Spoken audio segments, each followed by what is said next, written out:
sempre creduto nel latte, sono sempre stato fortunato ad avere una stalla, perché l'ho sempre detto anche 8 anni fa, la mia fortuna è quella di avere una stalla e con la stalla riesci a fare cose che magari altre persone non riescono. Ecco.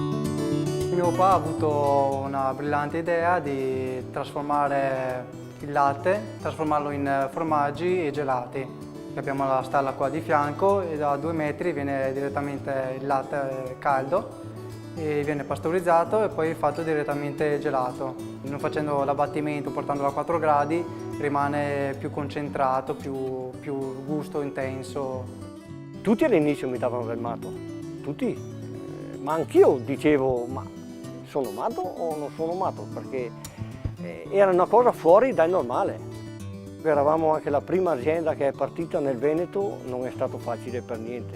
E dopo pian piano, col sacrificio, l'impegno, far capire un po' alla gente che questa era la strada giusta per partire, insomma siamo arrivati a delle buone conclusioni, ecco, che adesso tutti apprezzano. I miei genitori mi hanno trasmesso la passione per quello che sto facendo, perché prima era solo un lavoro, ora invece è qualcosa in cui si può credere, in qualcosa che viene ricambiato, perciò bisogna crederci.